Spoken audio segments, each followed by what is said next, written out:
My name is Jacqueline Woodson, and my book is Another Brooklyn.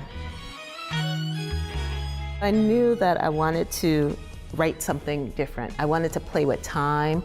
I wanted to have the reader see the importance of language to the story, because I think sometimes we have a great story, but we're careless about how we write it. Or we write beautifully, but there's no story there. So I wanted the two to be equally as important. Who is August to you? August to me is so many people. Basically, she's kind of represents the essence of girlhood and what it means to, as she says, grow up girl. Mm-hmm. As I was creating and recreating August, she became someone that I was very interested in. Where is this character going to go, and who is she going to be when she gets there, which is also the bigger question of childhood to young adulthood. The book is about memory. It's based on memory. The structure is memories. Doesn't that sort of make her an unreliable narrator? It depends on who you ask. She wouldn't think so. She wouldn't think so, not at all. And that's why there's the repetition of her saying, this is memory, this is memory. And the thing about memory is it's yours, right? People can say, that's not how it happened. It's like, nope, this is my memory. And as a result, it becomes your personal truth. So I think that's what kind of began to fascinate me as I created the character, having her say, this is memory. Don't you dare question this. Don't you dare say it didn't happen like this. She believes that what she remembers and what she knows is what is true.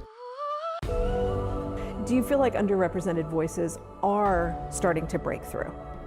I do feel like the bodega gate is open, so it's time to rush in, but people don't think that books about people who are not like them are for them.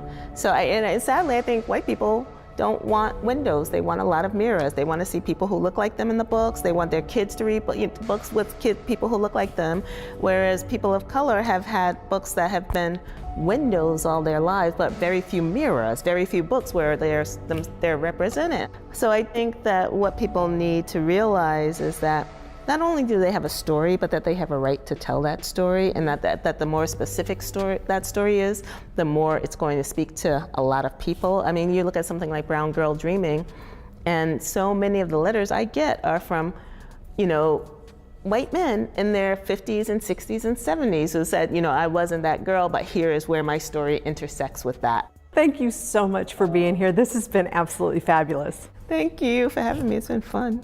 Thank you for watching A Word on Words. I'm JT Ellison. Keep reading. I want people to read it again and again. I keep getting these emails where people are like, I sat down and read your book in 4 hours. I'm like, it took me 3 years to write. Go read it again. Go read it again.